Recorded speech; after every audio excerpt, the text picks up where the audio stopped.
Wonderful. Good afternoon. Welcome to the Assembly Committee on Health and Human Services. Before we begin, I'll just remind members and our speakers and guests that are on the Zoom to make sure that you mute your microphone if you are not speaking to minimize any background noise. And also, if I can remind all the members to turn on their cameras so we can make sure we maintain a quorum. So at this time, Madam Secretary, if I can have you please call a roll.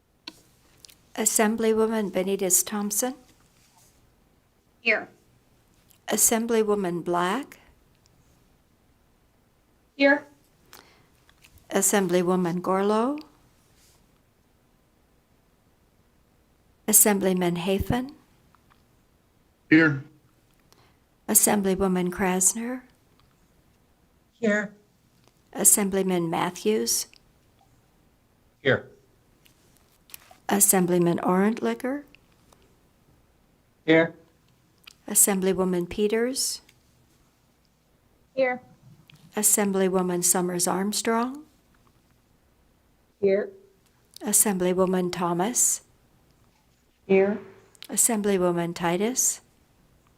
Here. Chair Wynne. Here. Thank you. I know that Assemblywoman Gorlow, if we can mark her absent excused, and if she is able to make it to our hearing, if we could just mark that for the committee minutes, that would be wonderful. I want to thank everyone for joining us on this virtual meeting here this afternoon. We do have one bill hearing today, but before I begin, I'd like to make several housekeeping announcements. We only have that one agenda item, so it's been up on Nellis for people to review, as well as the bill language of that. If you would like to participate, there are many different ways you can do that. You can participate online at the Nellis or the legislative website, or watch us on our YouTube channel, and you can call in or you can submit written comments. Just make sure that those comments are provided within 48 hours of the meeting adjournment to be included as a part of the record. We would ask during public comments to be limited to 2 minutes for everyone that is interested in speaking, so everyone can be accommodated and we can get through this agenda in a timely fashion. Speakers are urged to avoid repetition of comments, and we would encourage you to say ditto, same as the previous speaker, if you would like to do so. But again, you always have the opportunity to use your full 2 minutes or to provide written documentation if it goes longer. And finally, keep in mind that our members are looking at lots of different screens often in their workspace, so please don't take that as a sign of disrespect. We are trying to read documents, pay attention to what's going on in the Zoom, as well as communicating any questions that we might have for the presentations. Again, we have one bill hearing this afternoon, and I've allocated equal time in testimony and support, opposition, and neutral after the bill introduction. Again, I would remind everyone to identify themselves by name before speaking, just so we have a clear record of who is speaking. And at this time, I will now open the hearing for Assembly Bill 138. This bill revises provisions governing the eligibility of certain convicted persons for public assistance. And we have our very own Assemblywoman Martinez here to present this bill, and I will turn it over to her when she is ready.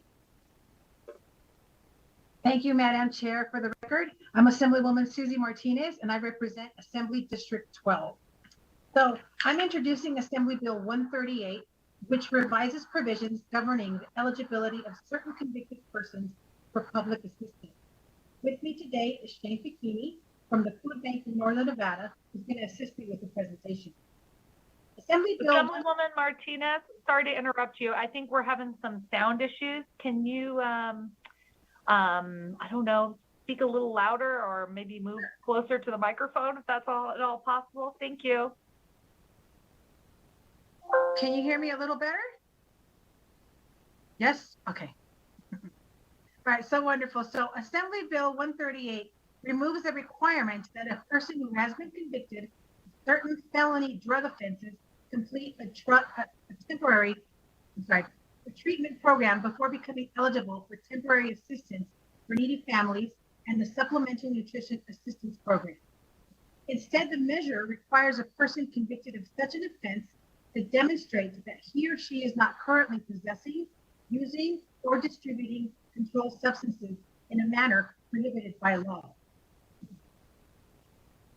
However, I'm proposing an amendment which should be available on Ellis that takes this policy one step further by eliminating the requirement that a person demonstrates to the Division of Welfare and Supportive Services that he or she is not currently possessing, using, or distributing controlled substances. Finally, I would like to add primary and co-sponsors to the bill for both the Senate and Assembly. The primary sponsors are Assemblywoman Thompson, Assemblyman Yeager, Senator Canizaro, and Senator Ratty. The co-sponsors are Assemblywoman Anderson, Assemblywoman Gorlow, Senator Spearman, and Senator Harris. I would now like to turn the presentation over to Shane Picciani from the Food Bank of Northern Nevada.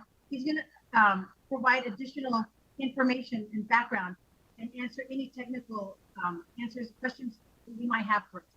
So Shane? Thank you, Assemblywoman Martinez. Again, my name for the record is Shane Picciani. I am the Manager of Government Relations for the Food Bank of Northern Nevada, and I do have just a quick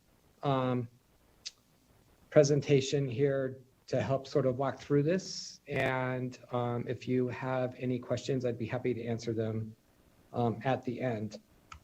So as the Assemblywoman indicated, this prohibition on SNAP and TANF benefits dates back to 1996.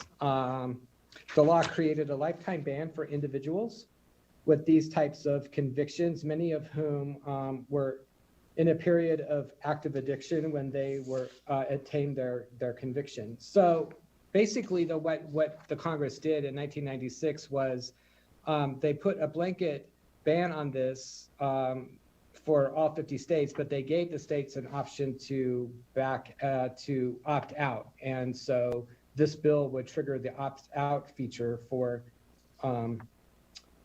Nevada. And then currently in Nevada, when a felon is looking to obtain benefits, they have to provide documentation. Well, I mean, some of us have a hard time keeping track of our library cards. So anybody with a conviction after August 22nd, 1996 would have to provide that certificate. And that, as we have, had time and history to evaluate the effectiveness of this bill, has proven to be a really unreasonable prohibition on the program. And so let me just sort of give you a little bit of an update here on why it matters. First of all, in 2021, 30.8% of Nevadans are food insecure. Some of that has to do with the fact that Nevada never fully recovered from the recession of 2008. And some of that has to do with the fact that we are in the middle of a public health crisis. Nevada's children suffer the highest negative impact under the disqualifications under this current law. The number one food insecure state in the union also happens to be one of the states that implements the ban, and that is Mississippi. Along with Florida, Tennessee, and Alabama, these states in the last year have all moved over to implement a partial ban, but the states that have got some sort of a ban are definitely one of the states with the highest food insecurity rates. North Carolina is the only state left in the union with the full ban. There are 25 states that have completely lifted the ban, which is what we're doing with this bill here. So what the bill accomplishes is pretty straightforward. It removes the requirement to provide any type of documentation for substance abuse treatment, and it removes one of the last barriers that anybody in Nevada would need to get food assistance. And I just want to repeat again that people with substance abuse convictions are the only ones that are prohibited from accessing these benefits. No other class of criminal conduct is prohibited under US law or Nevada law. One of the biggest reasons why we decided back in 2017, when we first went down this journey to rethink this barrier, is that it's disproportionately discriminates against minorities.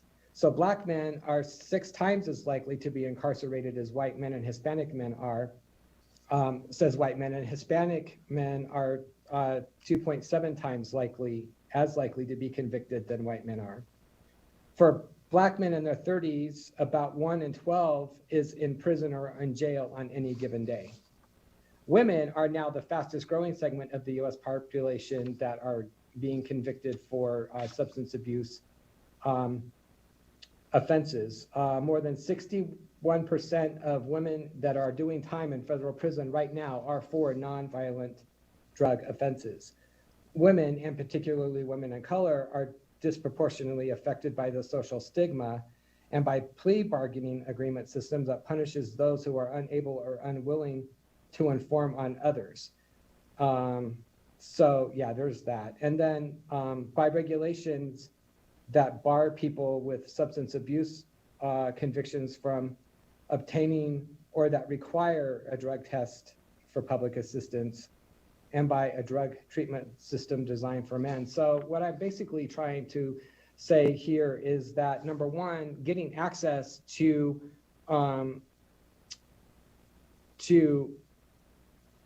the drug counseling that is required in this law is incredibly complicated. And number two, getting access to the appropriate drug tests is, through the public defender's system or through the criminal courts is incredibly complicated. And oftentimes the defendant would have to pay for that themselves, which can be prohibitively expensive depending upon what jurisdiction that you're in. And then finally, Black women are almost as likely, and Latinas are 20% more likely to be incarcerated than white women. And then Native American women are incarcerated at 6 times the rate of their white counterparts. So this really is incredibly discriminatory. And for people that have got an upper middle class background, they have the opportunity to work with the criminal justice system to get a different plea arrangement or to get a different conviction that people of color or people that are living below the poverty line just don't have. So there's absolutely no parity among the convictions across the 50 states and the different jurisdictions that handle this conviction. So that really is a big motivator for us on why we want to rethink this. So with that, I would be happy to take any questions that you might have. Thank you. And right now I have Assemblyman Matthews up on the queue, so I will let him go ahead. And if you want to send me, if any other committee members have questions, please send me a Skype or a wave here in a second. Thank you, Madam Chair. Thank you, Assemblywoman Martinez. And thank you to both of our presenters on this bill. Just a question, clarification then, given the amendment that you discussed, it seems to me, if my understanding is correct, then there would be nothing in place, no requirements in place for an individual to demonstrate that they have ceased use, possession, or distribution in order to gain access to these programs. No requirements whatsoever. Is that correct? There would be no requirements for them to get access to these benefits, correct? Okay, so thank you. And a couple of follow-ups, if I may, Madam Chair. That's fine. Go ahead.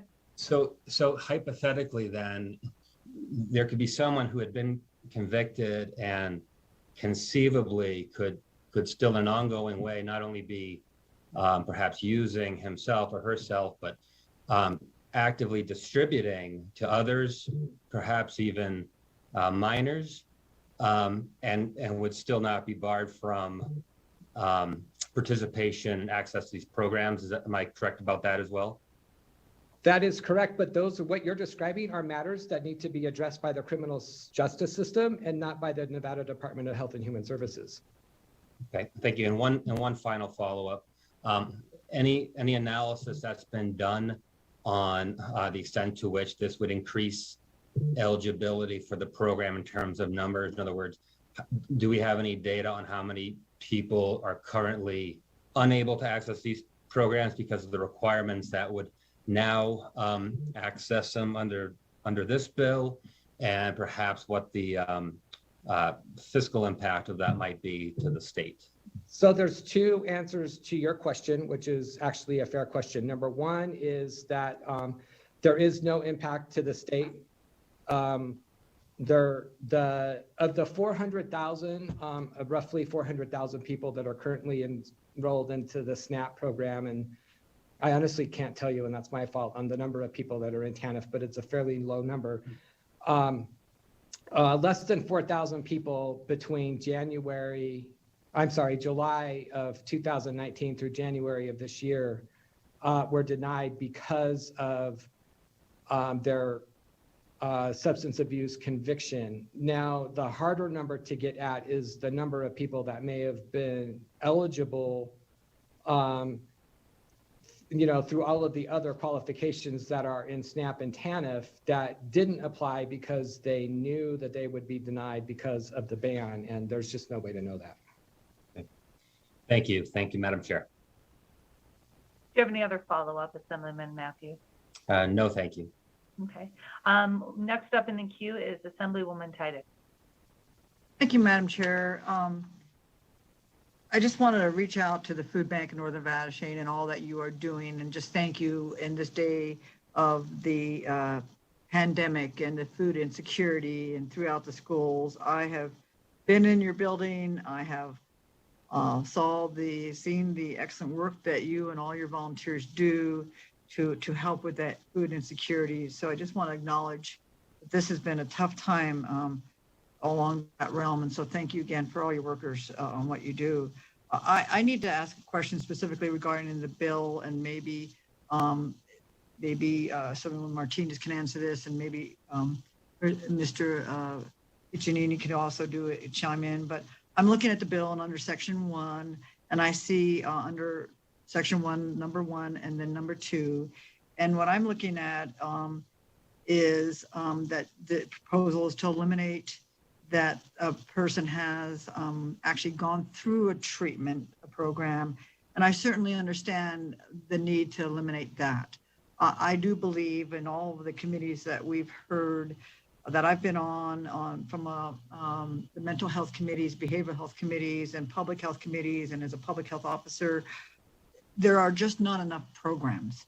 And to demand that somebody have completed or entered a program, I absolutely support removing that, because I think that is a barrier. And I think that when you're asking them to do a program that they can't possibly do, I think that is not a parity in any way. So I'm good with that. But what I'm hearing you say under the amendment, because I haven't seen the amendment, is that you're going to, there was new wording that you were adding under Section 1, then number 2, down to number A, looking at the bill in front of me, that currently you're suggesting on the copy that I have, demonstrate to the satisfaction of the division that he or she is not currently possessing, using, or distributing a controlled substance in a manner that is prohibited by law. So what I'm asking with that amendment, are you striking all of A then? Is that what the intent is with the amendment? I see a head nod, but I don't hear. I think I'm having problems with my video, but yes, we are striking it all. Okay, so my concern with that component is then, and I think I heard the argument to remove that is because people couldn't get in for drug testing, and there's a cost to that, and that's a true statement, but I don't see that line requires that you have drug testing.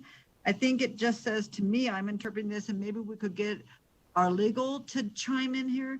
That line just says demonstrates to the satisfaction of the division that they are not using. And so that would be up to the office, the TANF folks and folks who are, the ones that are involved in the food distribution, et cetera, that they're not using. So whatever that level is, nowhere do I see that it required a drug test. This is Shane Picciani for the record. The drug testing piece of that, which I probably sort of muddied the waters with, was something that other states have used with similar language. And so what we have done with the amendment was to remove the language that suggests that to the satisfaction of the department, to say in the amendment that anybody with a substance abuse conviction could not be denied solely because of that conviction. Well, that's not what, and again, just for clarity, that's not how I interpreted this. Right. That line there was just requiring in good faith that they show up sober, not impaired, and that that they can just, it's easy to demonstrate that just by perhaps even showing up. And so not having any, we would only be one of 5 states that don't have any requirements or any, I use the term a carrot. We don't have anything to help at least encourage these folks to continue not using. So there would be nothing, absolutely zero, no restrictions whatsoever in their application. Shane Picciani, for the record, there are currently 25 states that do not have a ban at all, that don't require any of this and have got language very similar to what our amendment says. Which is just eliminating any responsibility at all, correct? That there's no. Well, it eliminates the requirement for a client applying for food stamps to address their prior criminal activity at all, correct? Okay, but keeping in there, I guess, if I might follow through in this chain, Madam Chair, because already in there, it talks about a person could apply if they're pregnant, regardless of any of that of the above. But again, because of the expectant mom, unborn child, and we want to make sure that those folks are taken care of, and there was never a ban on those particular entities being either, drug-free or, in a program. So we had that part still pieced in there. But what this was do is totally eliminate any obligation, any restrictions, any accessibility for the persons identified as a felon, correct? Right. This is Shane for the record. All right, thank you. Thank you for the line of questioning, Madam Chair. I appreciate having the opportunity to ask a question. And that's all I have. Thank you. And, we don't have LCB Legal on this call. They're busy drafting our bill draft request right now. But I believe Ms. Swearingen from DWSS and DHHS are on the line to answer any other questions if you would like to. I don't know if they have any further input on Assemblywoman Titus's concerns regarding that interpretation.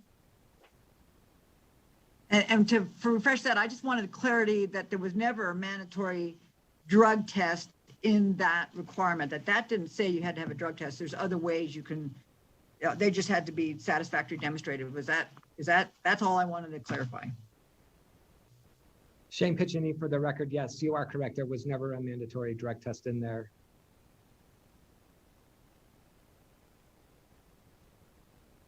Okay, perfect. I think next I will go to Vice Chair Peters.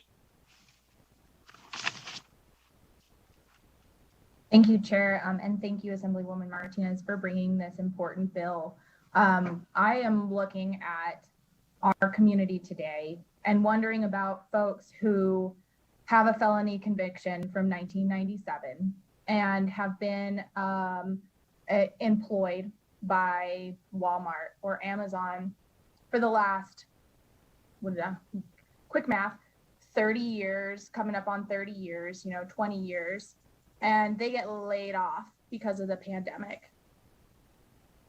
They have to additionally prove that in 1997, they met the mandatory requirements, which in this are vague, so I imagine that's in the regulations, what they would have to meet, to apply for SNAP benefits today, 20 years after their conviction. Is that correct? Shane Picciani, for the record, that is correct. And in Nevada, the requirement, as I recall, and I should probably have the division speak to this directly, would be a 30-day treatment program that's accredited by the state. And there's a process for which they would follow to make sure that the rehab program met the standard. But yes, you are absolutely correct. So if they were unemployed and then applied for SNAP benefits, couldn't prove that they had gone through that program previously in 1997 because the records were lost in a move or, heaven forbid, a flood, which happened in 1997, they would have to go through an additional 30-day treatment program 20 years after their conviction to be eligible for SNAP benefits. Shane Picciani, for the record, that's correct. But the caveat to that would be they may not be allowed into an additional program because they're no longer an active user. And as Dr. Titus pointed out before, there are simply not enough programs in Nevada to meet the current need. So in that 20-year time period, say they had 3 children or 4 children, and they were the sole provider for their family, would their children have access to SNAP benefits until they were able to prove that? Shane Picciani, for the record, the children would still get access to SNAP. Our concern there is that you would have 3 people trying to, use the benefit that was really only for 2. If it was a single mom with 2 kids, which is generally the case. All right. And so in the event that, with the original draft of this, in that case or scenario, the person, what kind of proof or what would they have to demonstrate? What would they have to provide to demonstrate that they are not, currently possessing, using, or distributing? Would they have to open their house up for an inspection? Would they have to pee in a cup? Would they have to, what kind of process would they have to go through to demonstrate that 20 years after their conviction, after 3 kids, that they were not using drugs or currently in possession of drugs in order to establish SNAP benefits? Shane Picciani, for the record, that is incredibly subjective, which is why the language is being removed from the bill. Because it could change from one director of the Department of Health and Human Services to another if it was done through the regulatory process. And as you can tell in the bill, that it doesn't prescribe what that looks like. So removing that language and making it as clean as possible was the best option. Thank you. Thank you. I think next up we have Assemblywoman Thomas. Thank you, Madam Chair.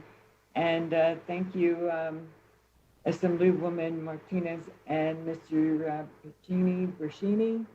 I'm hoping that's correct. Anyway, close enough? Okay, thank you. I just want to, because Vice Chair had my question, and I just want to have you reiterate that the language in 2A demonstrates to the satisfaction of the division will be removed. That is correct. In the amendment, that language is completely stricken from the bill. I appreciate that. Thank you. I think we also have a question from Assemblywoman Summers Armstrong.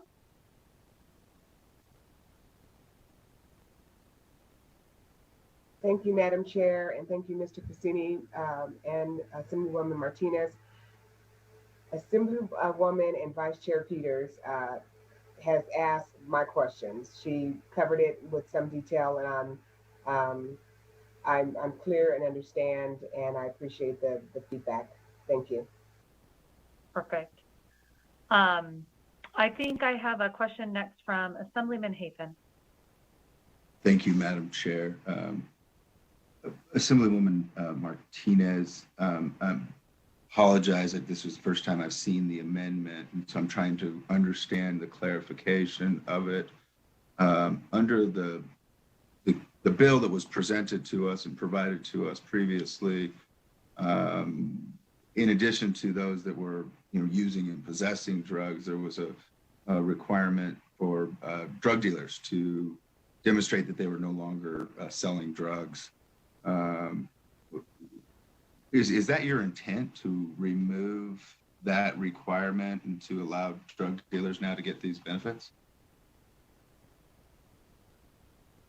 This was just the category that we had, anybody who had a drug offense. This is to just help them facilitate. They have already gone through the court system and everything. They had to have the certification. This is all just to facilitate so that they can have the benefits. Once they have gone through the court system and they should be clear. I think we have some sound issues with Assemblywoman Martinez.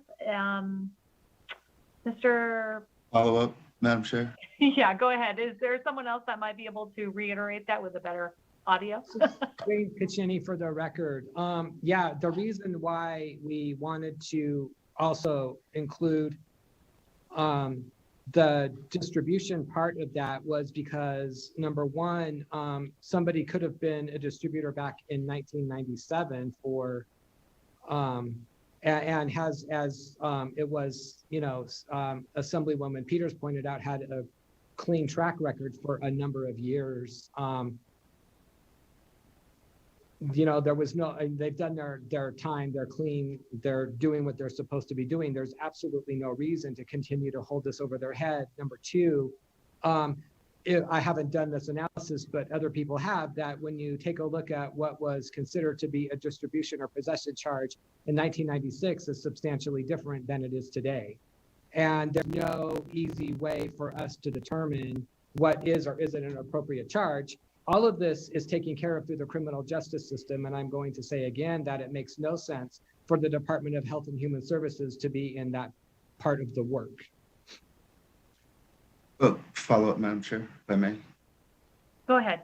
And just so we know, Assemblywoman Martinez, we have broadcast services trying to fix your audio. Thank you, Madam Chair. So just for clarification, the section in here that's being stricken by the amendment that says demonstrates to the satisfaction of the division, you're saying that it's difficult to make those determination and I'm trying to think of the proper word, but it's a more government oversight, and you're trying to get rid of some of that. Is that? Am I understanding that correctly? Shane Picciani, for the record.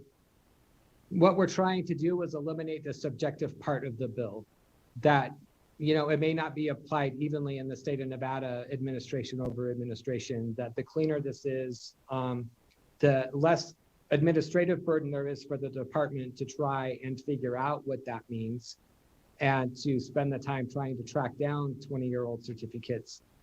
And additionally, we want to bring parity to the rest of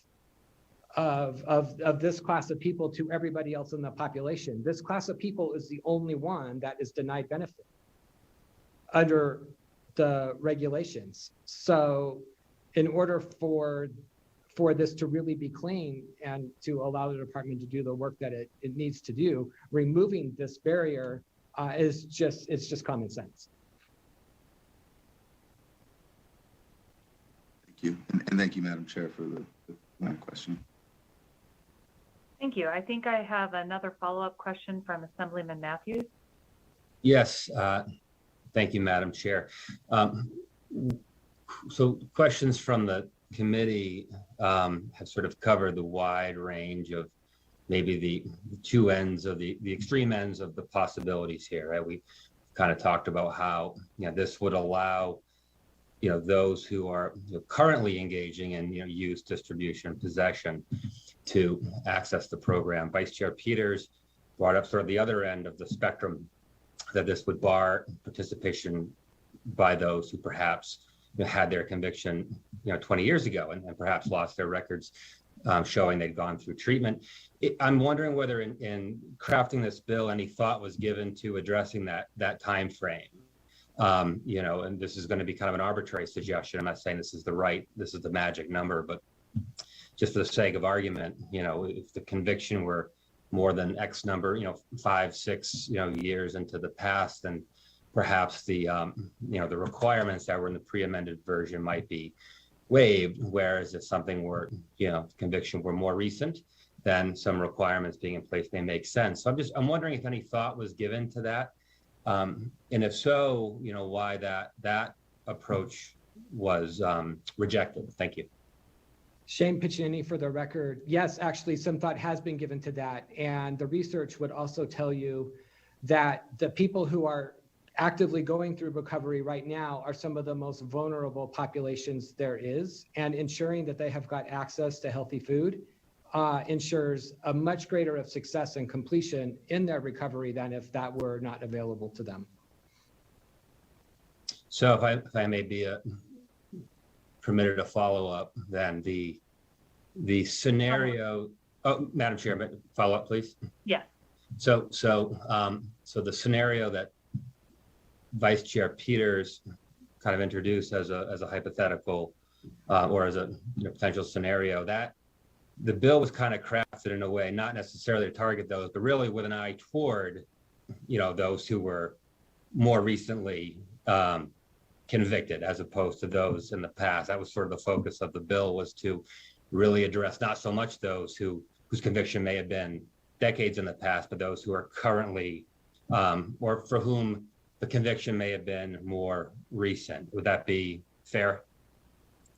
Shane Picciani, for the record, not necessarily. What we want to do is make it so the conviction is, regardless of when it happened, was not relevant at all. Thank you.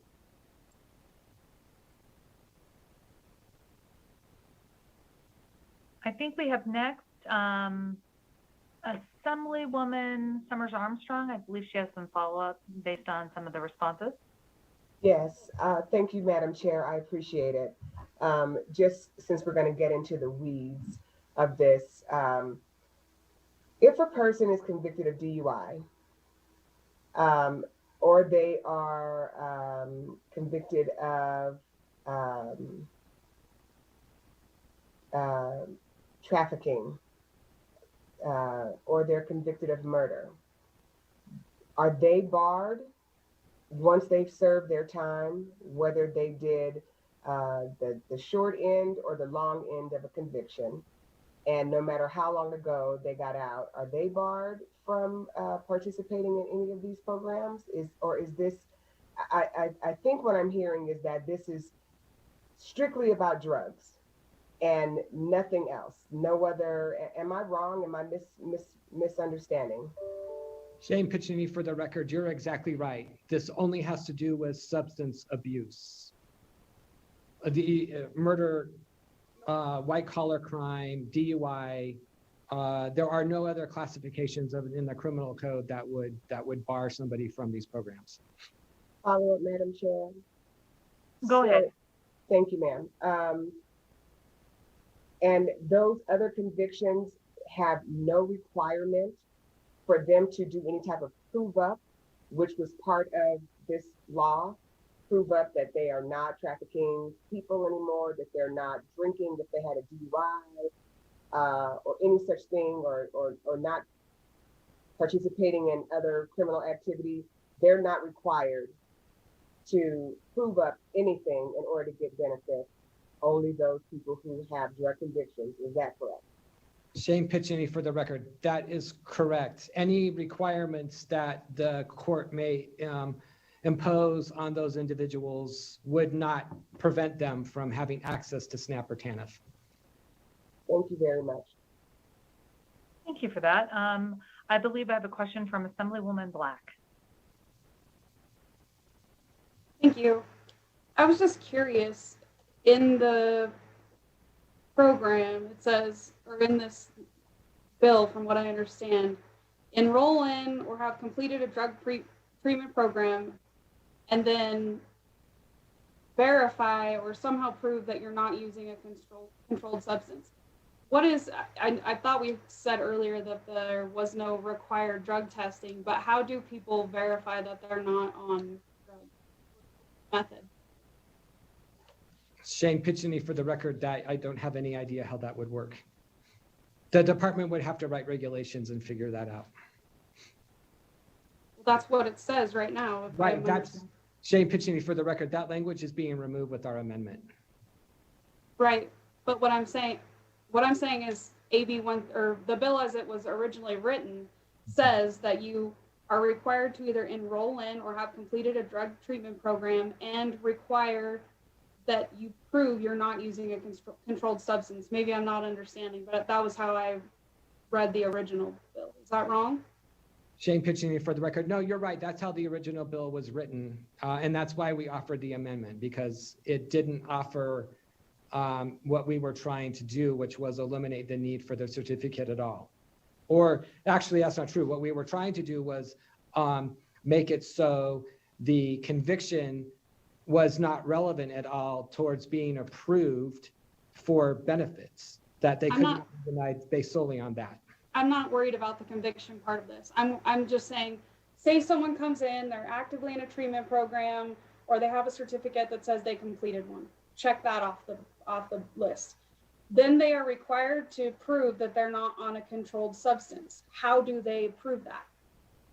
Shane Picciani, for the record, in some states other than Nevada, that led to drug testing Nevada So- never had that, and Nevada, I mean, it's our position that Nevada should never adopt that as a policy. But I thought that was already part of the original bill. I'm trying to, so You know what? I think Ms. Swearingen can probably answer your question better, Assemblywoman Black. So if I could have her unmute herself, and maybe she can respond to what the existing law is. Swearingen, and for the record, Chief of Eligibility and Payments with the Division of Welfare and Supportive Services. Currently, the only thing we do when we've been notified that an individual has a felony drug conviction is we request the information that they've gone through a SAPTA approved program for drug related offenses. We have no mechanism to monitor, track, assure that they are not currently using. This agency is not HIPAA compliant. I'm not even sure we could request that information because we can't know medical information or health information regarding individuals. That's done over on the Medicaid side. So that's a concern for us on how we would even monitor or implement that type of program. well, that's what I was wondering. I was thinking maybe it's just a statement that someone gives that says, I've certified that I'm not actively using drugs. I mean, I guess my concern here is, which I don't think is too much to ask someone to say, hey, I'm not using drugs to get welfare. I think that's, as somebody who's had someone and has someone with an opioid problem in their life, I think this is everyone's problem. And I'm looking at this as I want every possible step along the way for there to be like Assemblywoman Titus said, a carrot that incentivizes these folks to get into some sort of treatment program. I can also understand the idea, as Assemblyman Matthews said, that yeah, if you had a charge 30 years ago, we probably shouldn't still be penalizing you. But I feel like we're throwing the baby out with the bathwater, right? There's some active millions of people every year that are getting on opioids or any other kind of substance. And it just feels like, what about those people? I feel like that was the intent of this bill, not to penalize people from 30 years ago, but to help incentivize people that are getting on opioids today or selling drugs today. And I understand that if we push them too hard and make it too hard to get support, that almost pushes them further down that rabbit hole, but maybe there's some sort of medium. I mean, I just feel like you're taking every single thing off the table here and just saying, okay, do drugs, sell drugs, whatever you want, not our problem. Here's your assistance. And I just, like I said, as someone with an opioid user who's been in my life, that's a problem for me. So. Thank you. And I think we have one last question, and that would go to Assemblywoman Denise Thompson. Thank you, Madam Chairwoman. I appreciate the opportunity to be able to kind of ask a question about this. I guess when I look at, and I appreciate very much what Assemblywoman Black and what Assemblywoman Titus and Assemblyman Matthews have put on the record, because I think that in this bigger conversation that we're having about how opioids affect our communities and about how we jail and sentence people as well, we're always trying to find the right dynamic, right? I know that one of the reasons why I sponsored this legislation 2 years ago and why I still think it's so meaningful and important, and one of the reasons why I appreciate Assemblywoman Martinez bringing it forward, is because I believe that allowing this group of people access to temporary assistance to needy family programs is exactly what ought to happen. Within that program, there are work requirements. There's a personal responsibility plan that you have to put together. There are programs to prevent and reduce out of wedlock pregnancies. There's lots of things happening within the TANF program that if folks had access to it, that they would be able to have more state services support and more of those kind of carrots, as you would say, out there. And so I've always thought that we, the same way that we talk about housing first for our homeless population, that we have to talk about feeding first for this population, that first and foremost, we have to make sure you're fed. And then we're going to address your addiction. And we're going to address your addiction by giving you access to programs like temporary assistance in needy families. But first, we're going to start you off with SNAP if you qualify. And I think it's the right thing to do. I think it makes a lot of sense and a lot of logic. I guess that's more of a statement than a question. If in order to keep with kind of protocol, I guess if to make it into a question is would there be any concerns? I guess about I don't really have a way to make it into a question. I think that's just probably just a statement. Well, thank you for your question statement, Assemblywoman Denise Thompson. And with that, I will go ahead and open up the lines for testimony in support, opposition, and neutral of Assembly Bill 138. I will remind our people on the line, please make sure you clearly state your name and spell your name for the record. We will be limiting testimony to 2 minutes to ensure that everyone is given a fair opportunity to speak, either in support, opposition, or neutral on Assembly Bill 138. So at this time, I would ask Broadcast Services if we can begin testimony in support. Yes, Chair. To testify in support of AB 138, please slowly state and spell your name for the, please press star 9 now to enter the queue.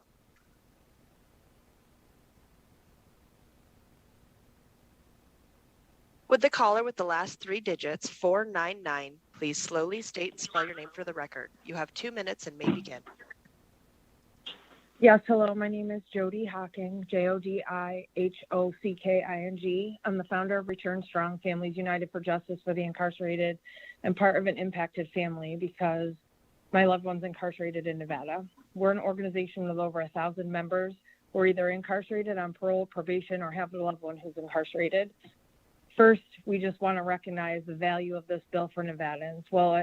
This bill will help to reduce barriers to services for both men and women. I want to take special note of women in my statement today.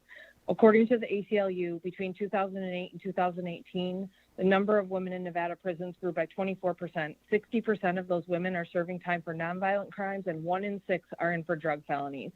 Half of them also have documented mental health issues.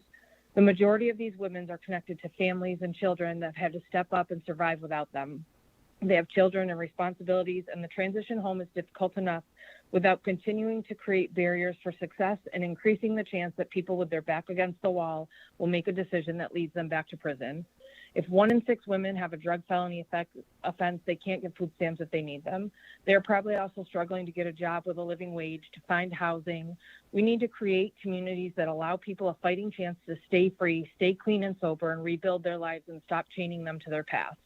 Food's a basic human necessity, and no one should be barred from any system in place to meet that need, regardless of their criminal history, especially in regard to people who are battling addiction. We are not only punishing them, but their children, who quickly become secondarily impacted. We're in support of AB 138. I also want to say that just because in 1996, the Personal Responsibility and Work Opportunity Reconciliation Act was widely implemented and attempted to legalize values, it also has been known to have been destructive to families and communities, and specifically Black, Brown, and poor communities. And it was directly tied to a system of mass incarceration. And we are standing today to say, well, we support this bill and will continue to support this bill. But I think looking at 1996 and not accounting for the changes and the acknowledgement really even from the government that was a bad move. The war on drugs was a bad move. The Personal Responsibility Act was a bad move. We destroyed communities, and it needs to stop. Nevada has to do better. Thank you. We can go to the next caller. With a caller with the last 3 digits, 540, please slowly state and spell your name for the record. You have 2 minutes and may begin.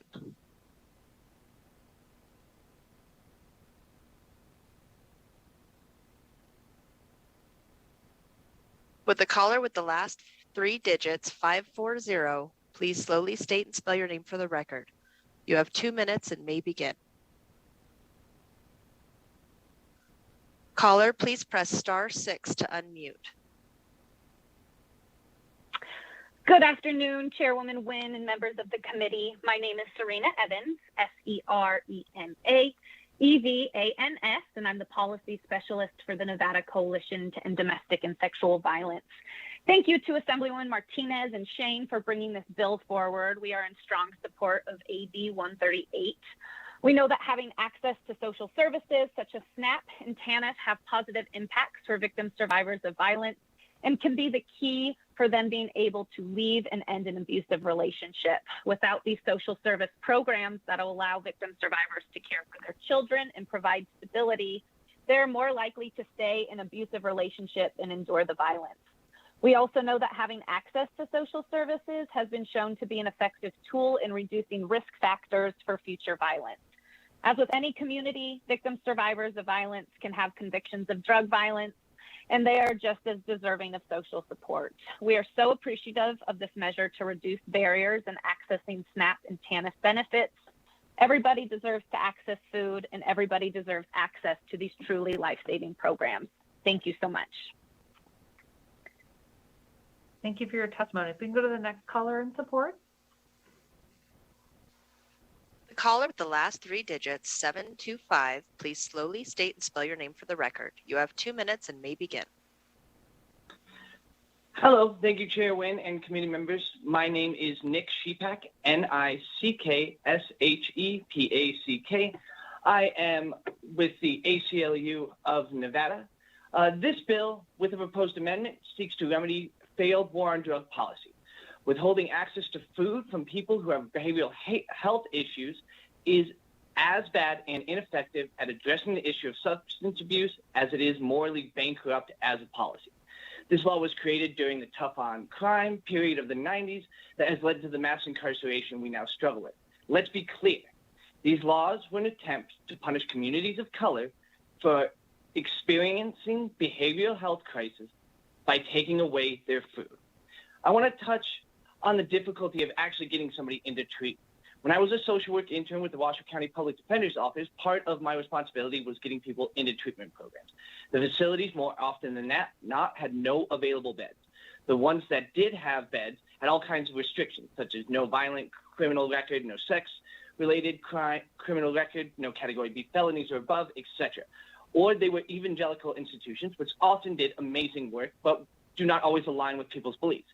Even with a dedicated team of social workers, working as hard as they could to get people into treatment, people would languish in jail for weeks or months while we searched for a placement. We attempted to try different technologies, such as one called Open Beds, which would show us which facilities had space available. Due to the long wait list and lack of availability, it almost always read that nothing was available. Getting into treatment is not easy as you may think.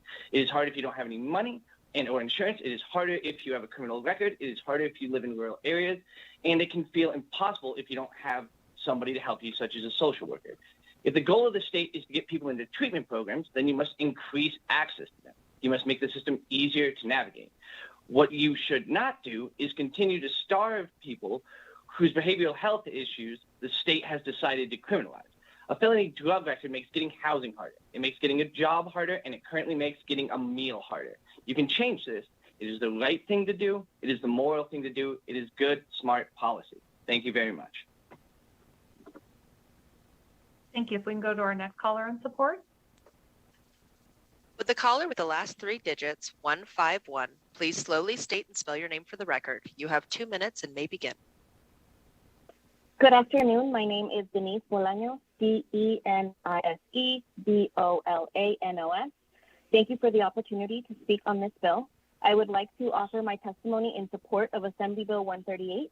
I do not speak to you today as the wife of an incarcerated person like I normally do on these matters, but as an eligibility worker for public assistance benefits in the state of California and a resident of Nevada. I have seen firsthand the difference this makes in the lives of individuals and families. When California lifted this restriction, families were suddenly able to receive the amount allotted for their household size and income levels without having to exclude the person with the previous conviction. 5 people still need to eat in that home that is only being aided for 4 people.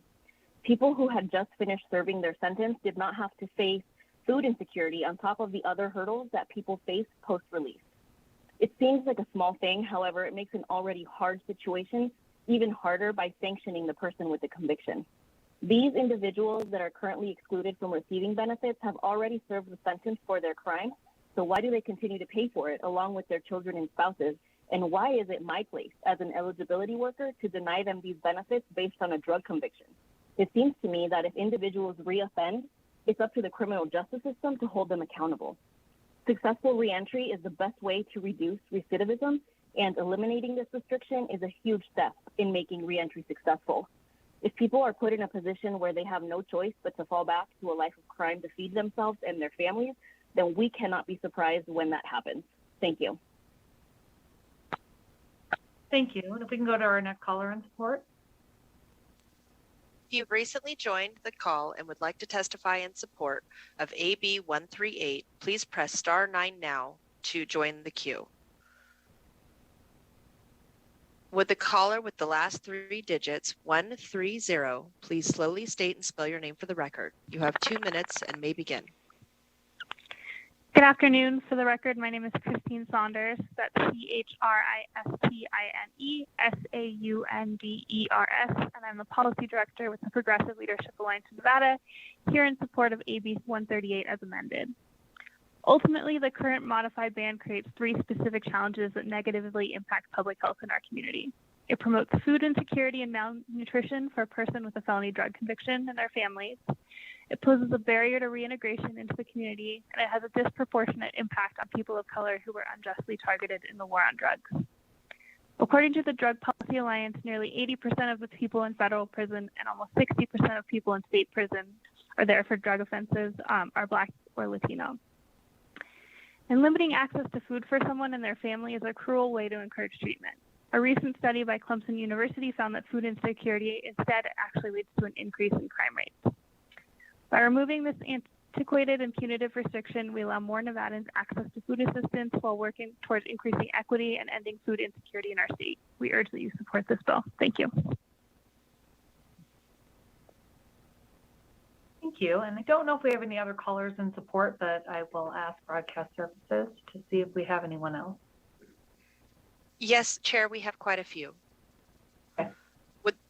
Would the caller with the last would the caller with the last 3 digits, 261, please slowly state and spell your name for the record. You have 2 minutes and may begin. Good afternoon, and thank you, Chair. My name is Jillian Block, GILLIAN BLOCK, and I am speaking in support of AB 138 on behalf of the Nevada Coalition of Legal Service Providers. The SNAP and TANF programs provide a critical safety net to low-income individuals.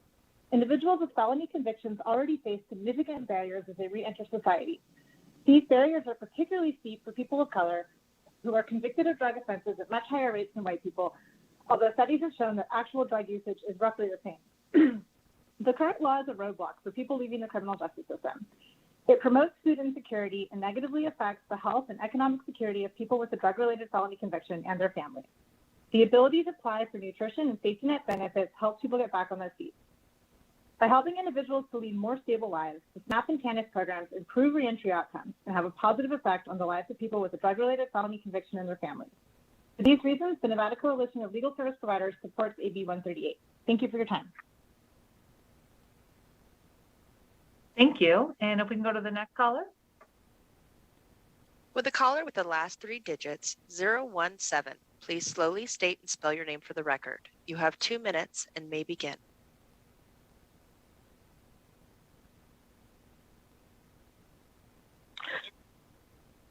Yes, good afternoon.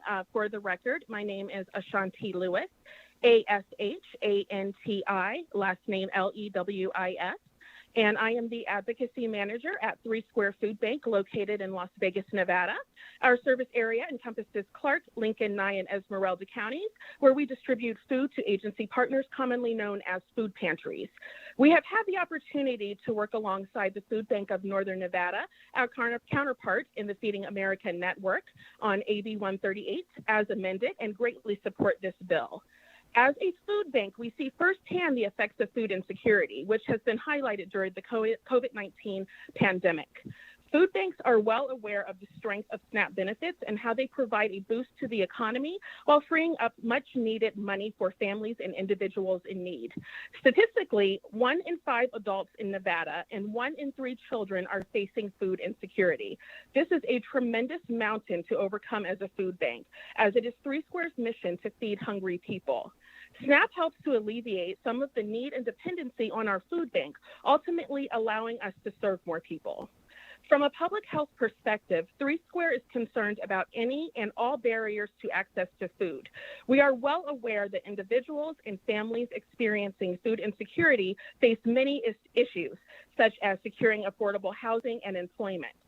Food should not be one of these barriers, as adequate nutrition is vital in order to lead and sustain a healthy and productive life. Lastly, federal nutrition programs, such as SNAP, are the first line of defense against ending hunger. We strongly believe Nevada must have every option available to improve food security and bring tools to the state that ensure all Nevadans have equal access to federal nutrition programs to help them become food secure in a sustainable way. Thank you so much for allowing me to speak. Thank you. And if we can go to the next caller in support. The caller with the last 3 digits, 826, please slowly state and spell your name for the record. You have 2 minutes and may begin. Good afternoon. My name is Ayana, Ayanna, and I'm calling in support of the AB 138. I agree with some of the previous callers. Again, the food insecurity rate, astronomical, along with the education and incarceration in the state of Nevada. However, we're here about felonies, drug offense, and their eligibility. And also, I'm in agreement because housing and employment are already hard enough challenges for these people. Getting food shouldn't be. The more restrictions implicated, it elevates people's desperation. It's insensitive to be categorizing convicted persons with drug offenses. I am a witness to police activity when this PRWORA was implicated in the 90s. If you were within 5 feet of someone that had drugs, you went to jail before the possession was 9/10 of the law. If someone threw their drugs while running, all 10 people went to jail. How do a system validate someone who was charged and had to go through the court system and is not aware or educated on how to seal their record or have the charges removed, to have to carry that stigma of being arrested, but yet later on in the court system, it was dismissed. There are more people corrupt that are not convicted persons who easily, without question, take advantage and abuse these very same benefits. So to target one specific group when everyone's stomach growl, it's unethical and it's unhumane. When other countries withhold food, America goes right in and challenge and rise up against it and demand it. But yet here we are in the state of Nevada withholding food. There are people who does things for drugs and has never been arrested, and yet they qualify. There's no way of knowing who's abusing, but the percentage of abusers are higher of non-convicted people than those that are convicted. What's the data on the food rate of being stolen out of Walmarts and Smiths and Albertsons? People steal food because they're hungry and they have to provide. The stigma is ridiculous. Can I get you to wrap up your comments? We're at 2 minutes now. And with that, I will say, we are Nevada strong. We're battle born. And again, we have a moral obligation to help our brothers and sisters. Thank you. Thank you. If we can go to our next caller in support. With the caller with the last 3 digits, 209, please slowly state and spell your name for the record. You have 2 minutes and may begin. Good afternoon. My name is Ashley, ASHLEY, WHITEY, and I'm here in support of AB 138. I believe that this would be a good bill to pass because it would help many families in numerous ways. One of the biggest struggles in this state and worldwide is the lack of food and access to it. Yes, some people make bad decisions, but they shouldn't have to suffer and keep struggling. Parents come home or are getting their children back and are working on restarting their homes back. They are trying to keep a stable and safe home for their children. This bill would allow them to help feed their family. Many individuals are struggling, especially in times like what we are dealing with currently with COVID-19 and getting a job. With no job or other income to purchase food to feed their families, they starve and struggle. They can possibly cause mental issues to restart and send them back down the same path they are working to correct.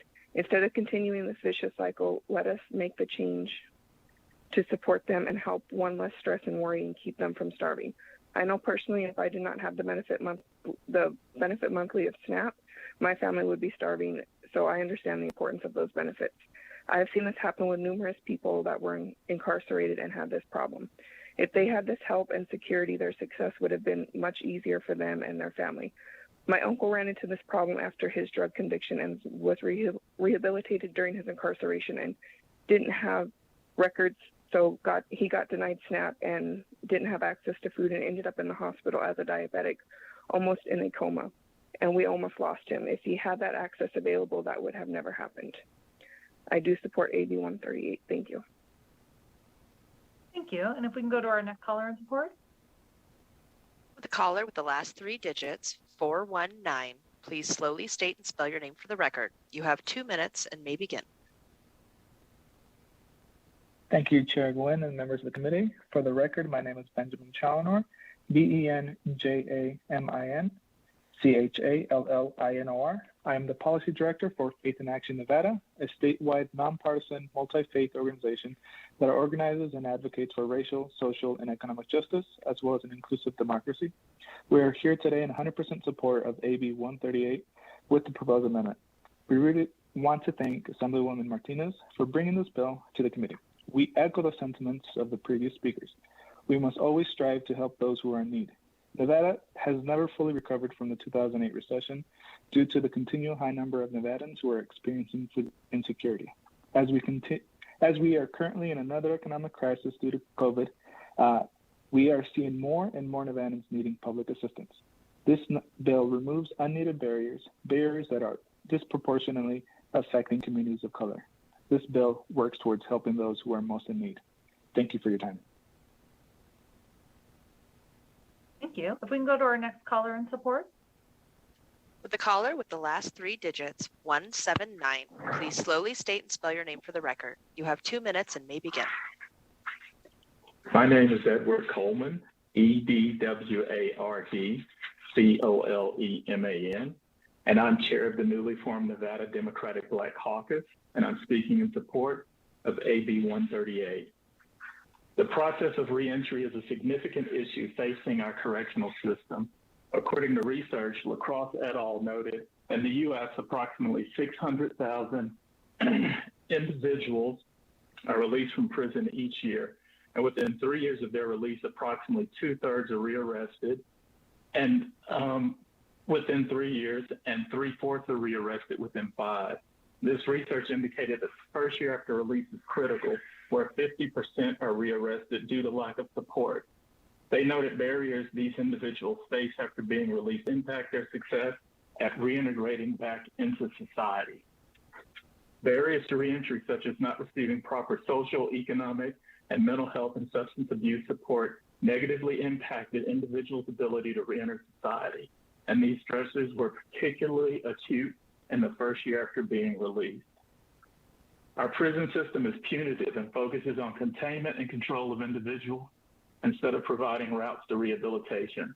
In her research, Niela Esperanza Flores noted there are socioeconomic factors which affect recidivism.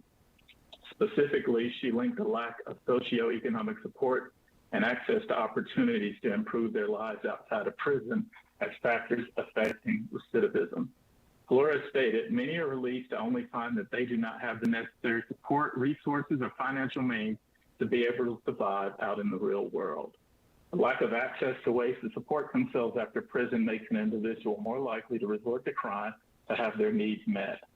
Our prison system is punitive and lacks the socioeconomic support for certain convicted persons outside of prison. This increases the chances they will reoffend to feed and shelter themselves. Some may argue that prison itself is enough to deter recidivism. Jennifer E. Kopp explored this in her research and stated that the deterrence effect of a prison-only system does not account for the socioeconomic realities that people face when released. Put another way, prison alone cannot reduce recidivism rate, and to be effective, there must be strong socioeconomic support for individuals who are released. While some may argue that an individual's behavior or characteristics dictate recidivism, the Prison Policy Institute has noted that the strongest predictor for recidivism is poverty or lack of access to resources. According to the Nevada Department of Corrections, the 3-year recidivism rate for Nevada is 28.63%. Due to injustices in the justice and social systems of this state, Black people are approximately 8% of the state's population, but account for 29% of those incarcerated. Our Constitution lays out 3 fundamental rights for everyone. Excuse me, can I get you to wrap up your comments? Liberty, and the pursuit of happiness. In 2019, the voting rights of approximately 77,000 felons were restored. These individuals have been given liberty and in a small way, providing them with access to SNAP benefits. Would the caller with the last 3 digits, 080, please slowly state and spell your name for the record. You have 2 minutes and may begin. Hi, Jim Hoffman, Nevada Attorneys for Criminal Justice. We're here in support of this bill because it's positive for our clients for all of the reasons that you've already heard. So rather than repeat what they said, I'm going to share a personal anecdote. When I was a kid, my family was on food stamps. It's very difficult being hungry, like on a physiological level. If you don't get enough to eat, that's really all you can think about. You can only concentrate on getting enough to eat, and it's hard to concentrate on other things. And so for people who have gotten out of prison, who have gotten off of drugs, who are trying to put their lives back together or maintain their stability, it's really hard when you can't concentrate. That makes it harder for them to stay on the straight and narrow path. And that's something we want as a society. So in order to support that policy, I think it makes the most sense to let these people have food stamps. So again, Nevada Attorneys for Criminal Justice supports this bill, and we're thankful to Assemblyperson Martinez for bringing it. Thank you. Can we go to the next caller in support? You have recently joined and would like to testify in support of Assembly Bill 138, please press *9 now to take your place in the queue.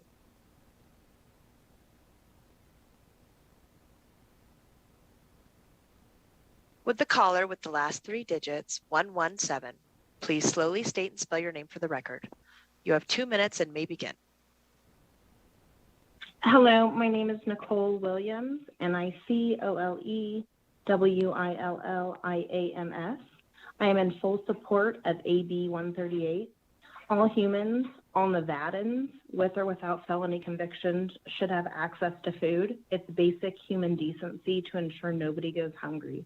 Convicted felons already struggle with reentry to society, and not having to worry about food is one less obstacle. Thank you. VPF, can we go to our next caller in support? Chair, there are no more callers in support at this time. Okay. And I just wanted to make a record. We are at 27 minutes in total support, so I will open the lines for 27 minutes, probably round that up to 28 because it's 2 minutes apiece, to testimony in opposition. So broadcast services, if we could go to opposition, let's do this. If you would like to testify in opposition of Assembly Bill 138, please slowly state and spell your name for the record. I'm sorry, please press *9 now to take your place in the queue.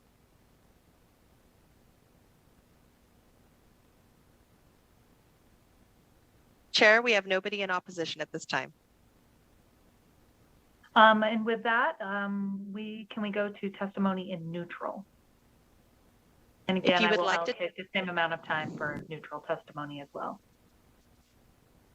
Thank you, Chair. If you would like to testify in neutral of Assembly Bill 138, please press star 9 now to take your place in the queue.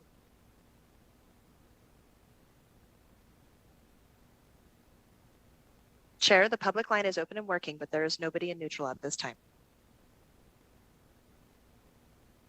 And I see I have a hand. I believe it was from Ms. Swearingen, and I think she was going to testify in neutral. Is that correct? That is correct. Thank you. Okay, I will go ahead and start your 2 minutes now. For the record, this is Lisa Swearingen. I'm the Chief of Eligibility and Payments with the Division of Welfare and Supportive Services. The division would like to thank Assemblywoman Martinez and Shane Picciani for bringing this bill with the amended language forward. We look forward to working with the bill sponsors and addressing any additional questions or concerns that might arise. Thank you. Thank you for your testimony in neutral. And with that, I don't see any other things. I will bring Assemblywoman Martinez back up to the figurative table to have any closing remarks. Thank you, Chair. Can you hear me? Because I've been having technical difficulties. We can hear you wonderfully now. Well, I want to reiterate that Assembly Bill 138 will allow people, regardless of past drug convictions, to apply for these critical public assistance programs. You know, we are currently living in unprecedented times with COVID-19. Right now, this bill will help so many Nevadans, and that's what we're here for, to help families. So I urge you to support Assembly Bill 138. And I would like to thank the committee for their consideration of this bill. And Shane, I would like to thank you as well. And all the callers that called in support, thank you very much appreciated. Thank you, Chair. Thank you, Assemblywoman Martinez. I appreciate that. And with that, I will close the hearing on Assembly Bill 138. That was the only bill that we had on deck today. So I will begin with public comment. As a reminder, to provide public comment, you must register on the legislative website. Registrants will receive the phone number, meeting ID, and instructions for joining the meeting. Please remember to clearly state your name and spell your name and limit your comments to 2 minutes. Again, we will be, hate to do it, but we will, to ensure fairness, I will be timing you to make sure that everyone is given a fair and equal opportunity to speak. And with that, I will ask Broadcast Services if we have anyone on the line for public comment. If you would like to participate in public comment, please press star 9 now to take your place in the queue.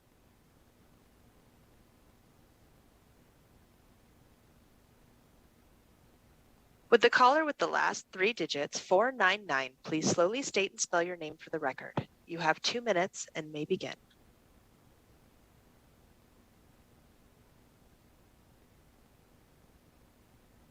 Hello, I actually am just trying to let you guys know that there is somebody who has been trying to, she registered and has been trying to give testimony since the support side. For the last 3 digits of her number are 099. And it says she's in the waiting room, but she has not been called. She keeps trying to get in. Thank you. Broadcast Services, do we have anyone in the waiting room with those last 3 digits of her phone number? We do not have anybody in the waiting room. We have somebody in the room that hasn't raised their hand yet. I will ask her to unmute and see if that works. Okay, thank you.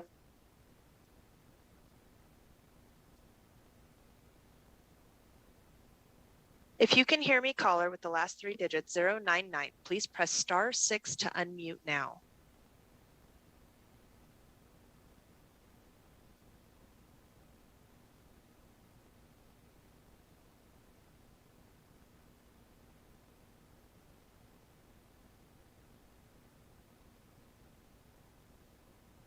Chair, I'm not sure what is happening. However, the person with the last 3 digits, 099, is not able to unmute at this time. Well, I will encourage that person that is on the call to, put their comments in writing. It sounds like it would be supportive testimony, and you can submit that support testimony within 48 hours of the close of the meeting. Additionally, I know that there are some tutorials. I worked through the tutorials like a lot of the assembly people to see how it worked to get on those calls. And if there are some additional questions, I would encourage that caller to reach out to my office directly, and maybe we can troubleshoot some of the problems of why they are not able to be heard today, at least over the phone. With that, BTS, is there anyone else that's on the line for public comment? Chair, the public line is open and working and nobody is in the queue for public comment at this time.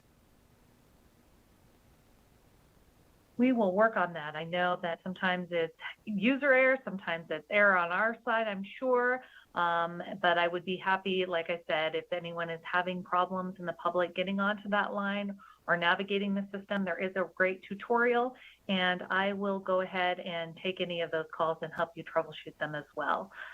And with that, that concludes our meeting for today. Do we have any comments from the committee members while I have you on here? I don't see anyone raising their hand or anything like that before I adjourn today.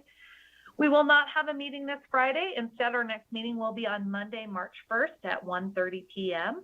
Keep in mind that we will likely be work sessioning several bills that we've heard over the last couple of weeks. So keep your eye on that.